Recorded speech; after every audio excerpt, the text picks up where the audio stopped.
Hello and welcome back to Rabbit Reads, where we are on Chapter 8 of Skulduggery Pleasant Playing with Fire, entitled Billy Ray Sanguine. Her aim was off on the first fireball she threw, and it missed Dusk. The second fireball, however, was on target, and it would have hit Baron Vengeous if he hadn't moved out of the way at the last moment.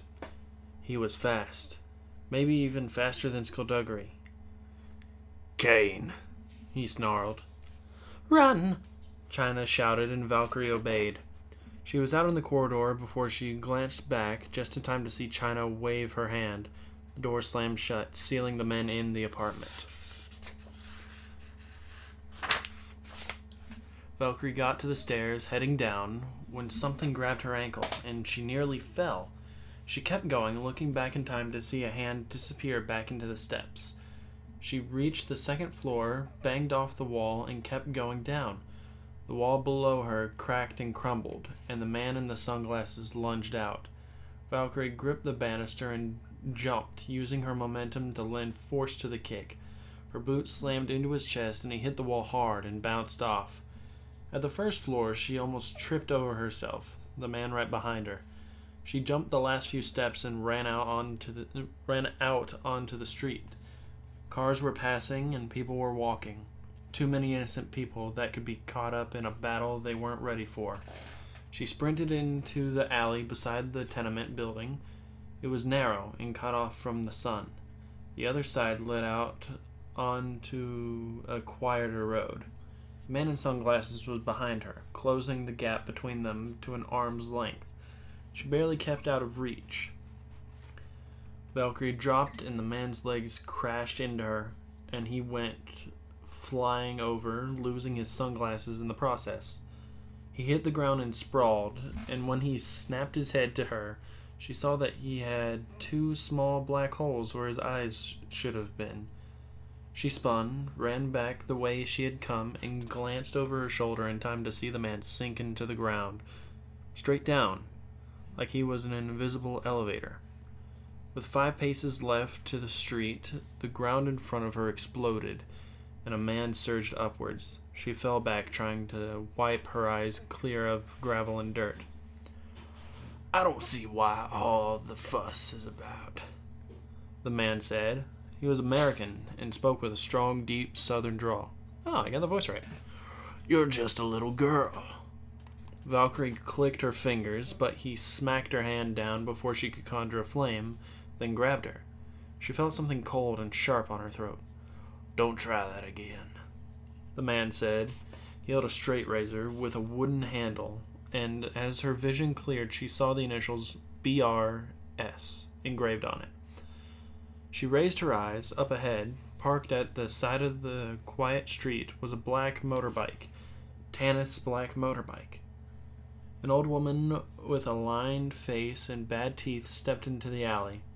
She stared at them and then turned and hurried away. The man shook his head. "See, that's the problem with ordinary, regular folk. They see something freaky, something scary. They run the other way. You know what that means, don't you? It means no one's coming to help you. It means you're all alone." And then someone coughed right behind them. The man looked around, and Tanith Lowe kicked him in the face. He stumbled, and Valkyrie tore herself free, spinning around to keep him in sight as she backed off to the wall. He would have been handsome were it not for those awful black holes. The man smiled. "And who might you be?"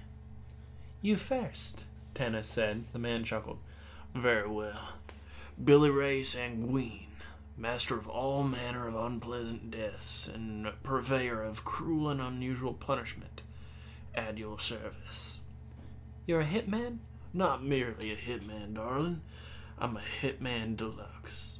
I also do muscle for hire and a nice little sideline in mercenary activities. I'm very, very expensive, and I'm very, very good." "And you are?" "The end of you," Tanith said. Sanguine laughed. "Oh, I see. I often wondered what the end of me would look like. Never imagined it'd be something quite so pretty." Tanith reached into her coat and revealed her sword, still in the sheath. Are you going to come quietly, Mr. Sanguine, or do I have to hurt you? Sanguine's face fell. Oh, come on. Look at the size of yours and look at the size of mine. I just got a little razor here. That's hardly fair. But your blade against an unarmed girl, that's fair? He hesitated, stepped back as she neared. Seemed fair to me, he said. At the time, at this juncture, looking back perhaps, it was a bit one-sided. 20/20 hindsight and all that. She took off her coat and let it fall. The muscles moved beneath the skin of her arms. She slid the sword from its scabbard as she walked towards him.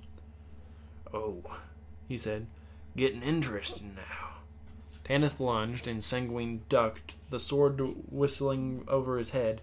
Tanith flicked her wrist and the blade zipped back towards him, but he jumped back out of range, giving a laugh. Now this is fun.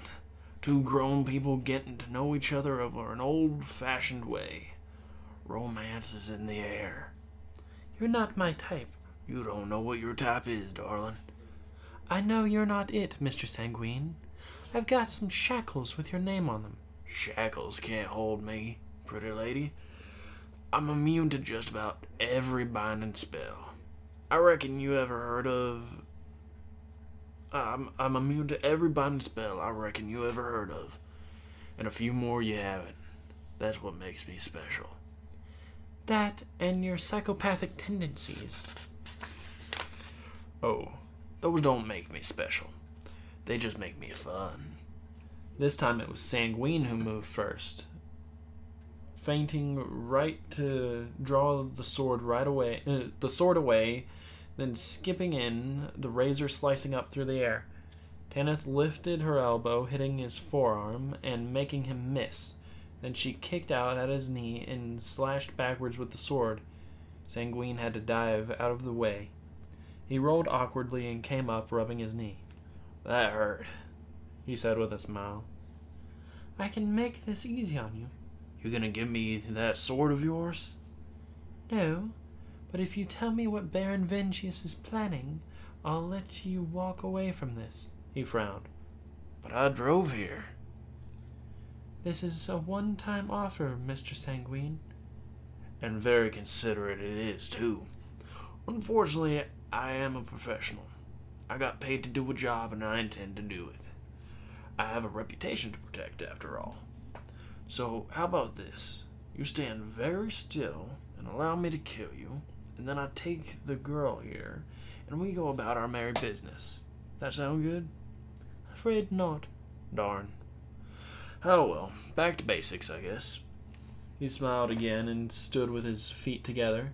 Valkyrie watched the surface beneath him start to crack and break, and when it was loose enough, he sank straight into the ground and disappeared from view. Tanith held the sword ready. The ground had closed up behind him, leaving only hundreds of little cracks to mark what had happened. Valkyrie kept very still. The seconds ticked by. Tanith was frowning, probably wondering if her opponent had simply run off.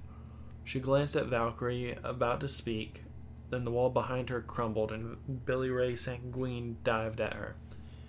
Tanith, for her part, seemed incapable of being taken by surprise and simply stepped away, her sword casually slicing Sanguine's forearm, covered in dirt.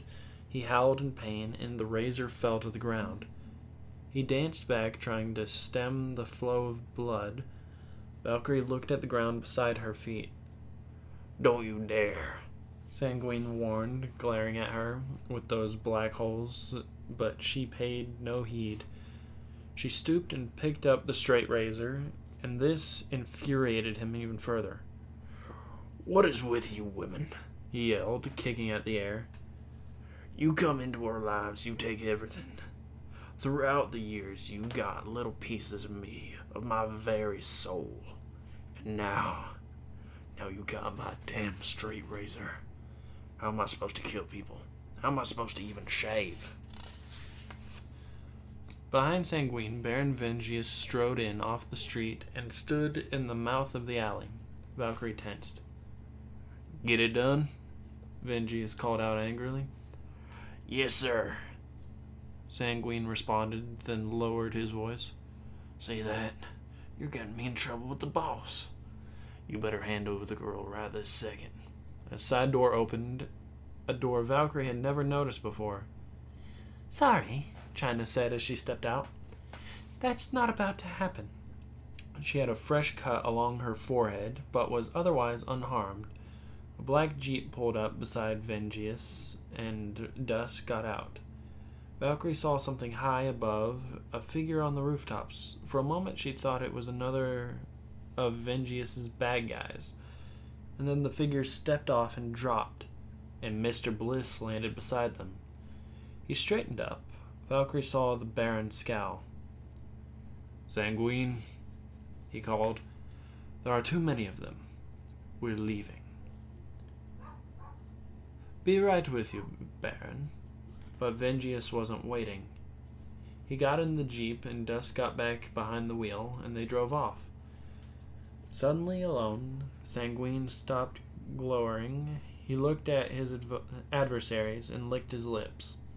He was still holding his injured arm, blood trickling between his fingers. What is Baron Vengeous's plan? What is Baron Vengeous planning? Asked Mr. Bliss, his voice terrible and quiet. I don't know, Sanguine said. No, wait. I'm lying. I do know. I'm just not telling. Valkyrie watched him draw his feet together, and the ground beneath him started to crumble. Stop him! She cried. Tanith lunged, but it was too late. He sunk down into the earth again. Damn, Tanith said, scowling. Some Hitman Deluxe he turned out to be. Nothing more than a sneaky little coward. I heard that. They tensed, ready to fight, looking down at the piece of broken ground, and at Sanguine, who was poking his head up through the surface. They relaxed their stances. I'm not a coward, Sanguine said hotly, looking up at them. I have just been momentarily outclassed. It takes a man to admit when he is beaten. You must be very manly, then, Valkyrie said, which drew a glare from the American. No one likes sarcasm, Miss Kane. I've merely delayed my exit to promise you something. You took my stray razor, little darling. That I view as an unforgivable offense.